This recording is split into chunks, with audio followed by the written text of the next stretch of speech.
Kaya po inaral ko po talaga, pati po yung mga looks, kung paano. Kasi mahirap naman po magbigay ng ganong eksena kung hindi po tayo intimate with the person, di ba? Pero So, ano reaction ng boyfriend? Oo, actually, si Ray Parks, ano reaction? so naging supportive naman si Daddy rin talaga. Actually, nung chinut namin yun, kasama ko siya. No way! Yeah, nasa baba siya, inaantay niya. Hindi ka ba niya Hindi naman habang nasa set. Ganun lang siya ka-supportive and naging open-minded naman. Actually, pinag-usapan namin dalawa. Yun talaga, kailangan namin na maayos na usap. And ang pinaka-thankful lang talaga ako, nasa matured partner na ako.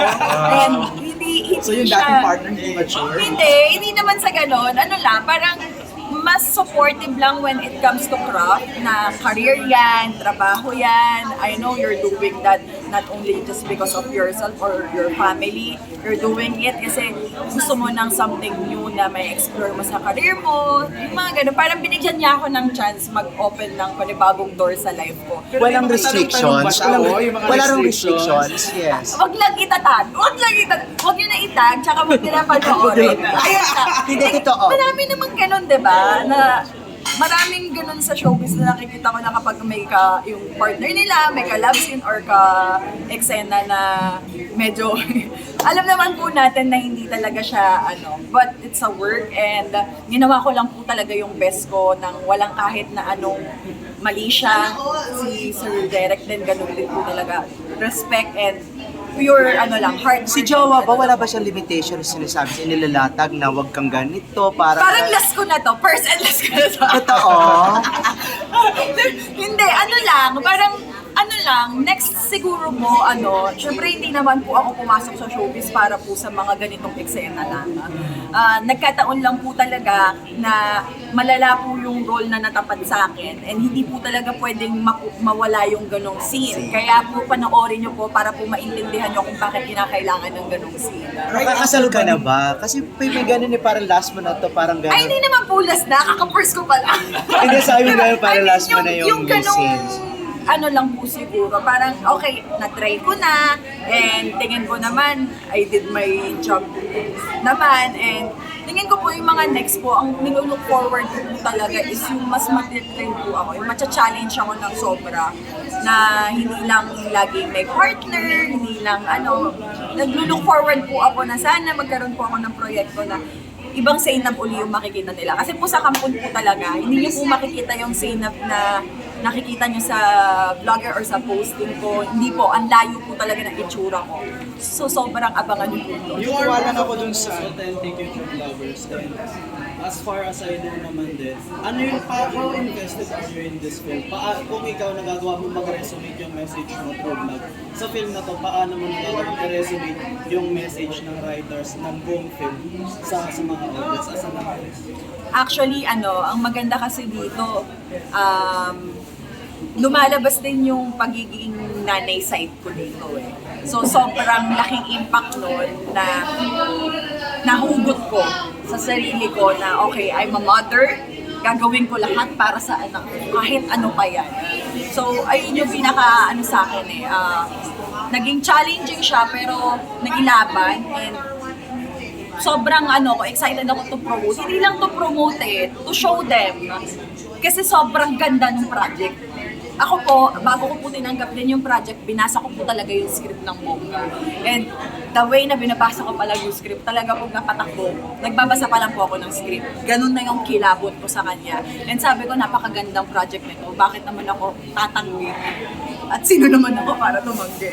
Dahil si Beauty Gonzales, Derek Ramsey na, and Attorney Joji na yung kasama ko sa film. So why not? Ayun po. Zainab, kasi parang tipong napaka-intense na nung relasyon nyo ni Ray Parks. Napag-usapan na ba? Parang hindi mo siya kayang mawala. Di ba parang... Hindi naman sa gano'n. Grabe yung gano'n Hindi kasi level. di ba pag nag-abroad siya parang miss-na-miss oo. sa Grabe na, mahirap Pero naman. napag-usapan. Opo, mahirap po kasi talaga ang long distance. Actually ngayon, di ba? Special day ko, sana kasama ko siya. Pero dahil marami tayong kailangan unahin sa buhay, mas kailangan doon yung focus natin sa future talaga. And pinag-usapan namin yung future, kaya tiis-tiis lang, kahit na medyo mahirap. Kasi halos every other month kami nagkikita lang, as 1 week, 4 days lang, ganun lang lagi po yung pagkikita namin. Kaya parang ganun yung nakikita sa vlog. Lagi kasing late upload dahil ini-edit pa, ganyan. Ine-enjoy ko yung moment na kasama ko siya bago na ilalabas. Kaya lagi siya nagmumukhang recent lang. Pero napakahirap po talaga. Like, napag-uusapan po namin yan. And yung pinag-uusapan po talaga namin palagi is taking time lang po kami, give time lang namin. Pero parehas kami, dun yung nakikita namin punta ng relasyon namin. Kasi para saan pat mag-waste tayo ng time, napakahirap maggawa ng memories, especially involved na yung mga anak ko. And tingin ko naman kung dadating yung time na ready naman ako. But ayun, mas focus lang po muna tayo sa work and sa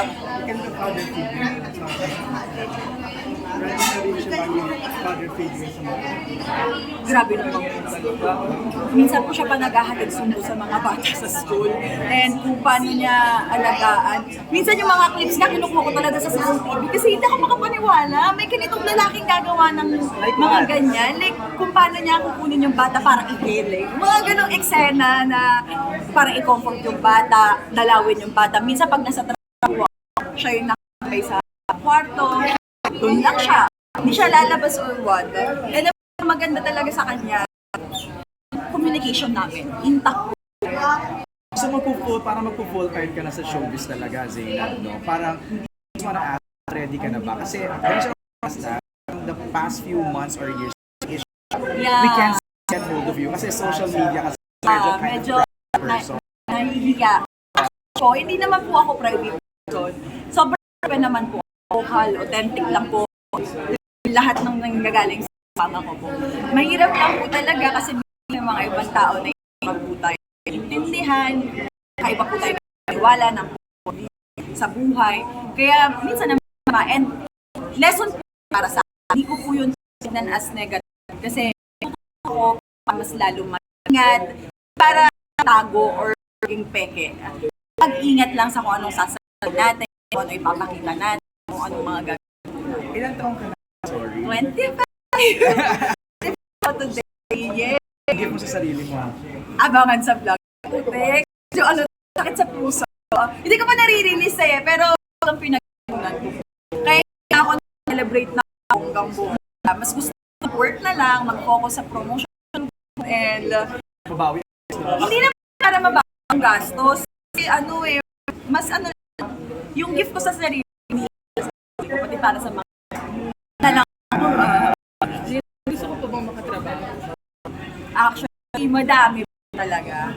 Kasi, na-start pa din ako eh. Parang po akong bata minsan, yung pag may nakikita akong artista. Grabe na ko lang to. Tapos ngayon may pagkakataon na ako. So, nag-look forward po ako. Siguro, ito po. First ko si Jen. Jeneline. Oo. Sub girls to top 1 ko naman si Ate Marian. Si Ate Marian kasi parang nakikita ko pa kanya nagiging mama, caring mama. Si Ate yan naman idol ko sa pagiging mama. Then bago pa siya bigan, sobrang tinitingala ko po sila. Opo. Uy, parang hindi ako para doon, hindi katin, mabubuhay sa manonood. Tingin ko naman hindi. Ako naman. Hindi, lang, parang gusto ko na matapat sa akin, is parang all about touch, or kaya skill, ganyan. Talagang, kung ako magpakan, why not eh? Kasi, ako po talaga, parang naligyan naman ako pag ako mag-uy, person ko medyo sabihin na natin ako, pero wala naman masama sa pagiging Jonex, kanya-kanya naman po tayo ng kinakahan. And naman po na talaga ako. Masaya po. Mag-love team, siguro, di ko siguro 100% na love team kasi for one, may partner ako. But I can work with other guys po na kaya namin yung trabaho namin na makapagpakilig o makapagpakilig ng mga manonood. Ayun. for you after the campaign? Usapan na natin yan. Kasi sinabi nila yan. After ng kampon, kailangan may next agad. Teleserye po, hindi ko alam. Nanonood po ang mga local serye. Grabe po yung sa mga, ina-upload ko po yung mga trabaho, yung mga artista dito, and grabe po yung trabaho binibigay nila. Sa akin po masagot kapag teleserye ako, vlogger ako, dalawa yung anak ko, ang dami akong kaso may mga ako, ito ko rin pupusan yung pasok ko sa show hanggang sa pagkatingin ako na medyo why not na makapag-serye. Since okay naman na kayo ni Tony, no? Ikaw ba, are you open to with her? Respect lang po sa aking po sa akin na wala nang galit-galit. Totoo, mas naman talaga na kaawa. Ayoko talaga na nang may kaaway or katalo, as long as ako sa lahat, okay naman po. Alam ba na, pag nagiging sa events, okay po. And ito po sa akin, okay yung